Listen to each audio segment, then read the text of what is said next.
Hi, I'm Trista Engel, CEO of Paragon Legal, and welcome to GC Sidebar, a short and sharp conversation series with today's most forward-thinking general counsel. In just 4 questions, we cover the legal industry, leadership, careers, and a little fun. Today, I'm joined by Shanti Ariker, Chief Legal Officer at JFrog, a publicly traded software supply chain platform that helps software companies deliver updated releases quickly and securely. Shanti began her legal career in private practice before moving in-house, holding senior roles at Salesforce, Autodesk, and Twilio. Her first general counsel role was at Salesforce.org, and she later served as general counsel at Zendesk before joining JFrog in 2023. Beyond her professional achievements, Shanti is an accomplished writer and speaker, sharing insights on in-house lawyering and leadership through her newsletter and many guest lectures at leading law schools. Shanti, welcome, and thanks so much for joining me. Let's jump in. What is the biggest challenge facing GCs and in-house legal teams today? Really, I think it's AI and the expectations around AI. Will we become more efficient? Will we not need as many headcount? Will we do things differently? Will we be at risk because of AI as a result of bias, copyright issues, etc.? And I think it's all kind of in flux and changing all the time. Things are moving so fast on the AI front on the one hand, but on the other hand, we implemented a tool about 6 months ago to review red lines, but it wasn't really adopted by my team, and I was surprised. And the feedback has been it's not agile enough. And so in some ways I feel like AI is moving really fast, and on the other hand it's not moving fast enough. So I've heard similar sentiments. We know that the base models are changing so quickly and what it can do is changing so quickly, but the implementation is really hard. very hard. Yes, especially if you're looking at redlining, you're thinking about your playbook, and you have to either create a playbook or keep it up to date, which is already complicated enough, or you scan all your old agreements, and then you have to think, well, wait, 5 years ago I might have agreed to this, but I don't want that anymore. And so it can change as your trajectory and your company changes. What part of your job would surprise people the most? One of the things that surprised me when I became a general counsel is how much management I do and how little law I practice. I do practice law, and I do issue spot, and I talk about escalations, and sometimes I'm the primary person on an issue, but so much of my job is following up on details or understanding little things, or even scheduling things with the board members, being sure that we have every detail accounted for.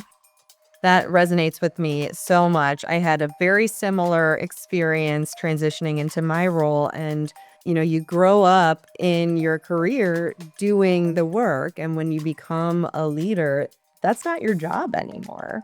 Right. And I think the other thing I would say is what I liked about the title general counsel is that it has the word general in it, because you become much more of a generalist. You can no longer say, well, I'm not a tax lawyer, or I'm not a corporate lawyer, or I'm not a this or a that, because you're in charge of the department. And whether or not you know that specific as deep down as you might have known your specific practice area, you're now responsible as the voice of the company for the legal team. What's one career moment that changed your trajectory? When I moved back to California and Salesforce, I was able to transfer from where I was living in Canada for 8 years. I was feeling very behind in my career. I'd taken 6 years off to raise my kids, and I met with the new general counsel, who has since left the company at Salesforce. But I talked to her, Amy Weaver, and I said, I feel really behind. Here's what I can do. Here's what I'd like to do. What can you do to help me get there? And she listened to what my request was, and she thought about it, and she kept it in mind when she had an issue arising that could help her out, right? In her own day job. And she kept me in mind and contacted me, and that's how eventually I became the general counsel of Salesforce.org, was through her efforts. And because she listened to what I was asking for and matched my skill set to the job. I love that. It's so great to hear stories of folks who have stepped off the beaten path for a little bit to do something that was really important to you, and to be able to get back on that path and rise to the level that you have risen to, and the achievements you've achieved is really fantastic. Thanks for sharing that. Thank you. If you weren't an attorney, what would you be?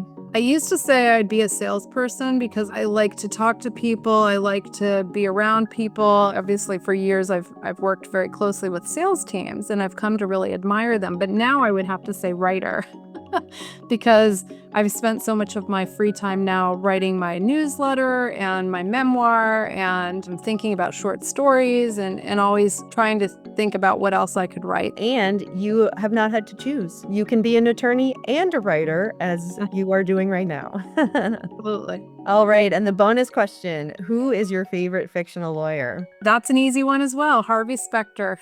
Oh, yes. Good one. Good. I love Harvey because he always has an answer. He's no holds barred. He's both a litigator and a corporate lawyer. It doesn't seem to matter. He can do everything, which I always found very funny. But also, he's got the repartee. He's able to always win the case no matter what. So I just love the character so much. Yeah, he's fun. Well, thank you so much, Shanti. That was really fun. I appreciate you sharing your journey and your insights with us. Thanks for having me. It was fun. All right, that's a wrap on today's episode of GC Sidebar. Catch more great conversations on our website at paragonlegal.com. Thanks for tuning in.